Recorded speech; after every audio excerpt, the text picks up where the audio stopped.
सो किहड़ी चीज़ है? पहली चीज़ किहड़ी है?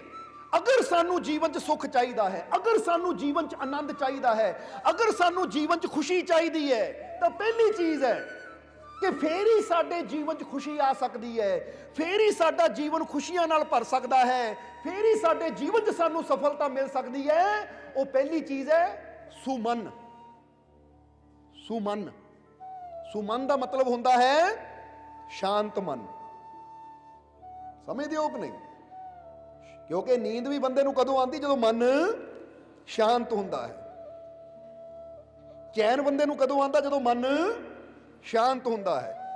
हुण समझ लो एक बंदा आलीशान मकान च रह रहा है पर वह बेचैन है, उन्होंने नींद नहीं आएगी। पर एक कखां दी कुल्ली च रह रहा, उसका मन शांत है तो आराम नाल सौ जाएगा। हुण सुख दी नींद कौन सुता?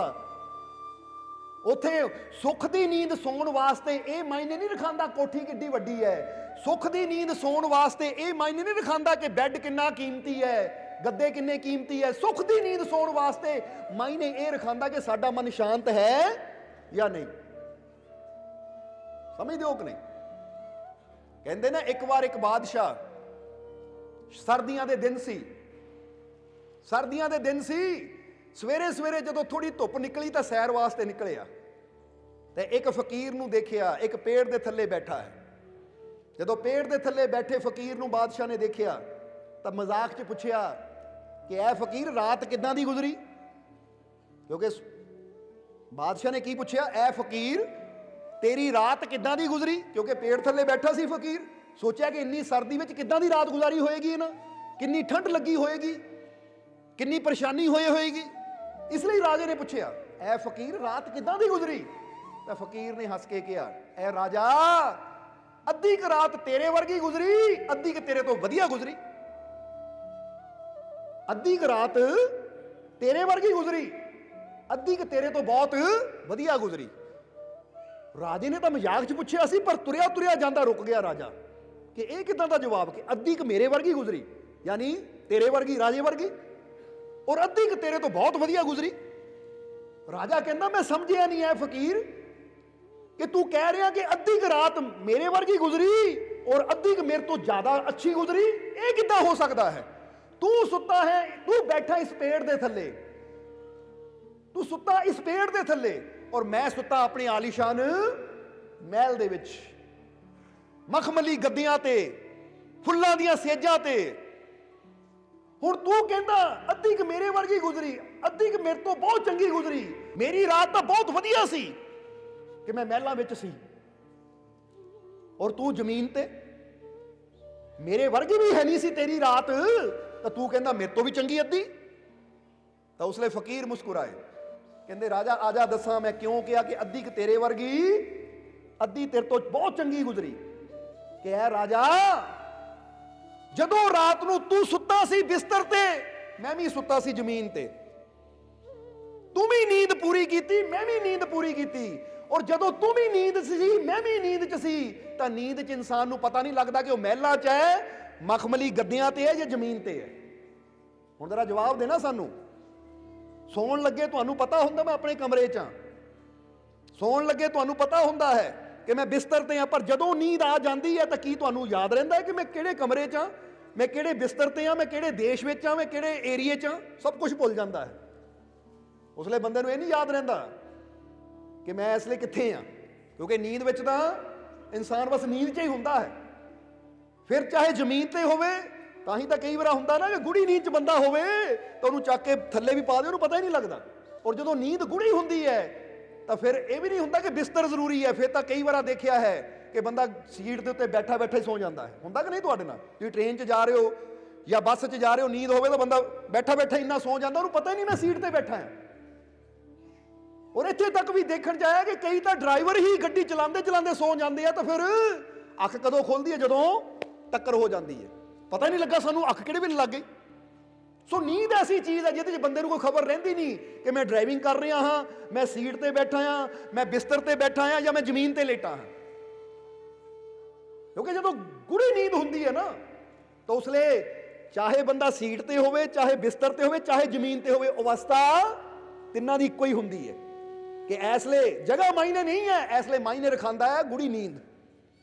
ਇਸ ਲਈ ਫਕੀਰਾਂ ਨੇ ਕਿਹਾ ਜਦੋਂ ਤੂੰ ਵੀ ਸੁੱਤਾ ਸੀ ਮੈਂ ਵੀ ਸੁੱਤਾ ਸੀ, ਉਸ ਵੇਲੇ ਮੇਰੀ ਰਾਤ ਤੇਰੇ ਵਰਗੀ ਸੀ ਔਰ ਤੇਰੀ ਰਾਤ ਮੇਰੇ ਵਰਗੀ ਸੀ। ਤਾਂ ਰਾਜੇ ਨੇ ਕਿਹਾ ਚੱਲ ਇਹ ਤਾਂ ਹੋ ਗਿਆ, ਪਰ ਮੇਰੇ ਤੋਂ ਚੰਗੀ ਕਿੱਦਾਂ? ਤਾਂ ਫਕੀਰ ਨੇ ਕਿਹਾ ਹੁਣ ਇਹ ਵੀ ਸੁਣ ਲੈ, ਤੇਰੇ ਤੋਂ ਚੰਗੀ ਕਿੱਦਾਂ?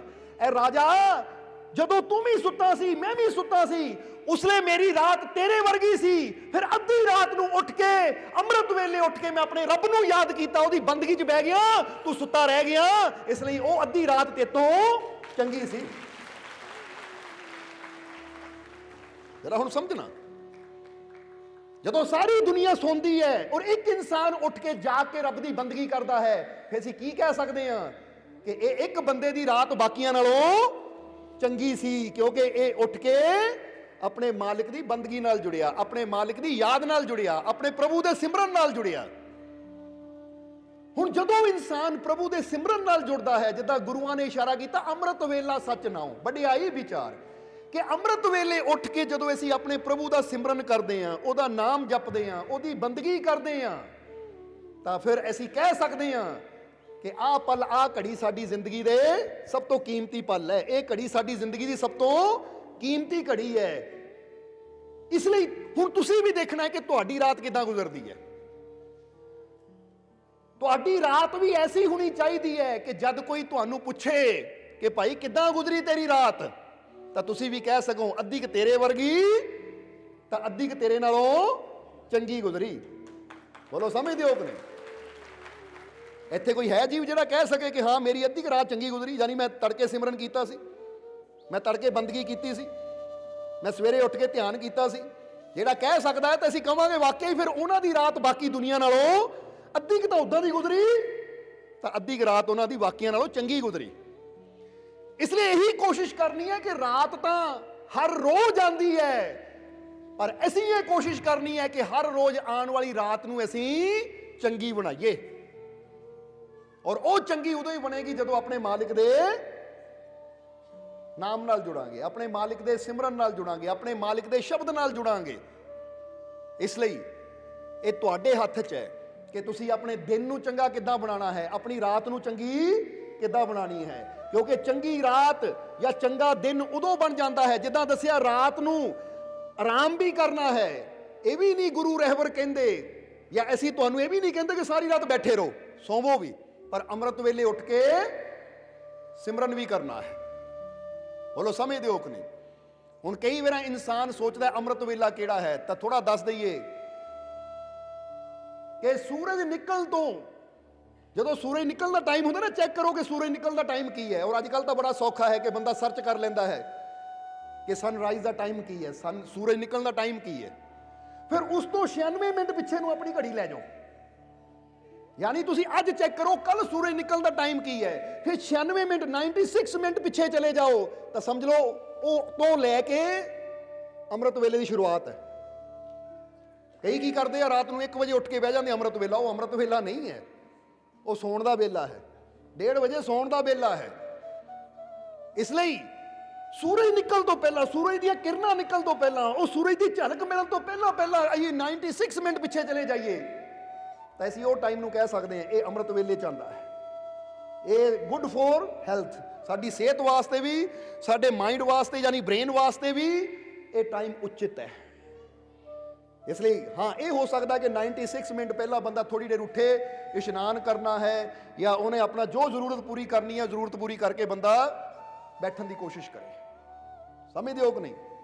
ਇਹ ਕਿੰਨੀ ਦੇਰ ਬਣ ਜਾਂਦਾ ਹੈ? 1 ਘੰਟਾ 36 ਮਿੰਟ ਦੇ ਕਰੀਬ, ਸਮਝ ਲੈਣਾ ਸਾਰਿਆਂ ਨੇ। ਹੁਣ ਉਹਦੇ 'ਚ ਅਸੀਂ ਕਿੰਨੀ ਦੇਰ ਬੈਠ ਸਕਦੇ ਹਾਂ, ਉਹ ਬੈਠਣ ਦੀ ਕੋਸ਼ਿਸ਼ ਕਰੀਏ। ਇਹਨੂੰ ਸਮਝਣਾ ਸਾਰਿਆਂ ਨੇ। ਇਸ ਲਈ ਕੋਸ਼ਿਸ਼ ਸਾਨੂੰ ਇਹ ਕਰਨੀ ਚਾਹੀਦੀ ਹੈ ਕਿ ਰਾਤ भी साड़ी उत्तम होवे तो दिन भी साडा उत्तम होवे। सब्सक्राइब कीजिए सर्व संध्या दरबार कांटिया शरीफ चैनल को और बेल आइकन दबाइए मालिक जी की लेटेस्ट सत्संग की वीडियो को सबसे पहले देखने के लिए।